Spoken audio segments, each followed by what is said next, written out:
عبقري الإصلاح والتعليم، أحد أبرز رموز الإصلاح الديني والفكري في العالم الإسلامي خلال القرن ال19.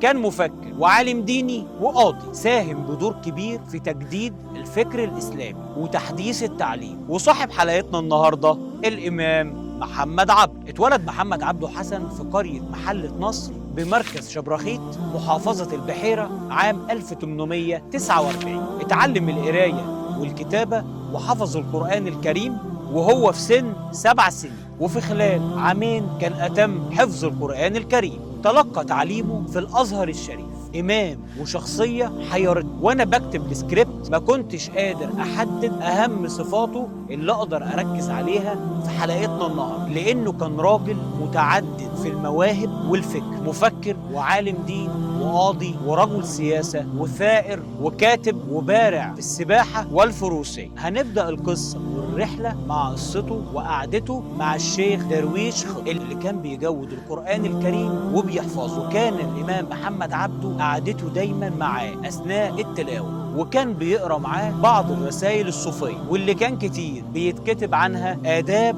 ومجاهدة النفس. بعد كده وفي سنة 1866 راح الأزهر الشريف طالب العلم وبعد الدراسة، وفي آخر السنة يرجع إلى محلة نصر يقضي الأجازة ويحكي للشيخ درويش اللي اتعلمه. وكان يسأله: درست المنطق؟ درست الحساب؟ اتعلمت حاجة من مبادئ الهندسة؟ وكان يرد الإمام ويقول له إن بعض العلوم دي ما بتدرسش في الأزهر الشريف. وفي سنة 1869 بدأ يتعلم بعض العلوم الرياضية والفلسفية على يد جمال الدين الأفغاني، وانتهت سنوات الدراسة بالأزهر وأصبح الإمام مدرس، ولكن ما بطلش إنه يبحث عن العلم. كان عنده رغبة إنه يخدم دينه ووطنه. أقبل على التدريس في الأزهر الشريف وقرأ فيه دروس في الأخلاق والعقائد. وفي عام 1878 تم تعيين محمد عبده مدرسا للتاريخ في دار العلوم. ألقى فيها محمد عبده محاضرات عن مقدمة ابن خلدون. وفي نفس الفترة اتعين الإمام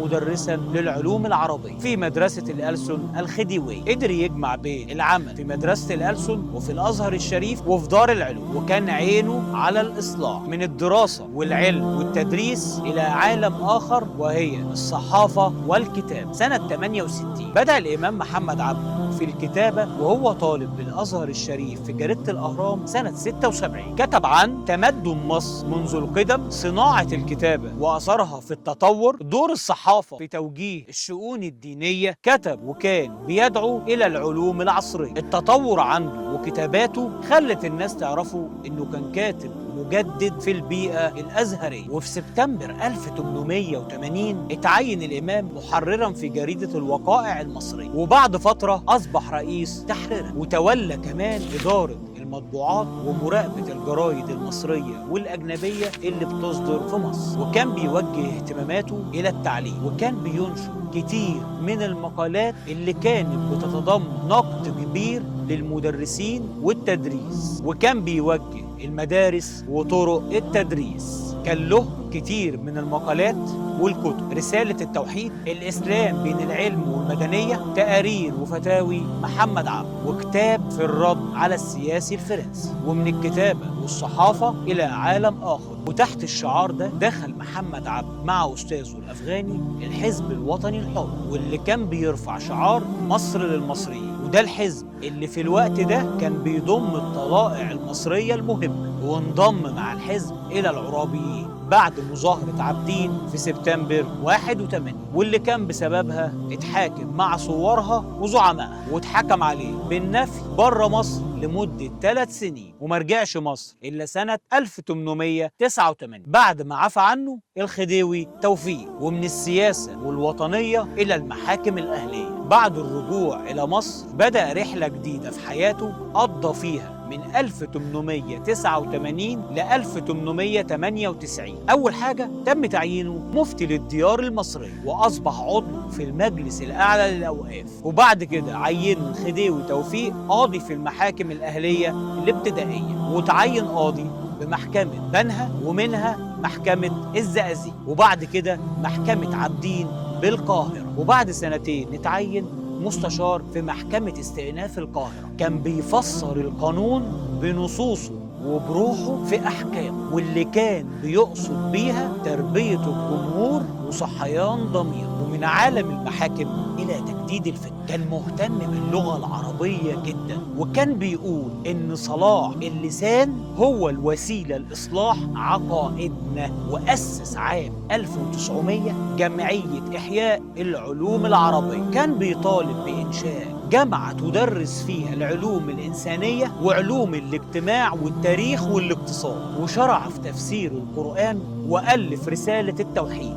وكان عنده مقولة بيرددها: إذا صلح الأزهر صلح أمر المسلمين. وكان دايما عايز يصلح الإدارة والتعليم، ومنها يزود مناهج الأزهر ويكون فيها العلوم الحديثة. وفعلا قدم خطة لإصلاح الأزهر ومن تجديد الفكر إلى عالم آخر، الإسلام والحضارة الأوروبية. كان الإمام محمد عبده مؤمن بالانفتاح على الحضارات والثقافات الغربية. السنة اللي عاشها في فرنسا اتعلم فيها اللغة الفرنسية. كان بيراسل عدد كتير من المفكرين الأوروبيين، حتى إن المستشرق براون كان بيحضر له دروس في تفسير القرآن الكريم في الأزهر. كان الإمام بيقول إن أحد أسباب إنه يتعلم العلم إن لازم تدرس الثقافات الأجنبية بلغتها، لأن البلاد العربية ليها مصالح مشتركة معاك. فعشان تقول إنك اتعلمت يبقى لازم تتعلم من الثقافة عشان تقدر تربط بين المصالح المشتركة بين العالم الإسلامي وبين العالم الغربي. وقال اللورد كرومر عن محمد عبده في كتابه مصر الحديثة إنه كان عالم من نوع مختلف، كان أرقى بكتير من إخوانه العلماء، وكان واحد من الأرواح الملهمة في الحركة العرابية، وإنه كان صاحب آراء متحررة ومستنيرة، وكان بيركز على عملية الإصلاح والتنوير الفكري. وفي يوليو 1905 توفى الإمام محمد عبده بعد رحلة من المرض، وكانت جنازته كبيرة ومهيبة، حضرها ممثلون عن الجيش ورؤساء وكبار رجال الأزهر الشريف. ورسالة حلقة النهاردة هنتكلم فيها عن في مرحلة من مراحل الإمام محمد عبده وهو في سن 44 كان بيتعلم اللغة الفرنسية. في سن 44 بيتعلم ويذاكر لغة فرنسية. في السن ده أتقن قراءتها وكتابتها. افتكرت الجملة اللي بنرددها وأكننا بنقولها عشان نأكد على الإحباط، اللي هي بعد ما شاب ودوك كتان. المقصود اللي أنا بقوله من الجملة دي ومن الدراسة بتاعت الإمام هي العزم. رسالة حلقتنا النهاردة أنا مش هكلمك عن التعليم ولا التطوير، أنا هكلمك عن العزم اللي احنا كتير قوي محتاجينه الفترة دي. كل واحد مننا محتاجين انه يكون عنده عزم لحاجة هو عايز يحققها. العزم مش بس انك تبدأ، ولكن العزم الحقيقي انك تكمل وانت تعبان ويكون عندك يقين انك هتنجح. وقال تعالى: فإذا عزمت فتوكل على الله. لما تاخد القرار بعزم وثقة سيب النتيجة على ربنا وهو كفيل بيك. لو حلقة النهاردة ورسالتها عجبتك ما تنساش دعمك بلايك وشير للقناة. أقاويل شرف.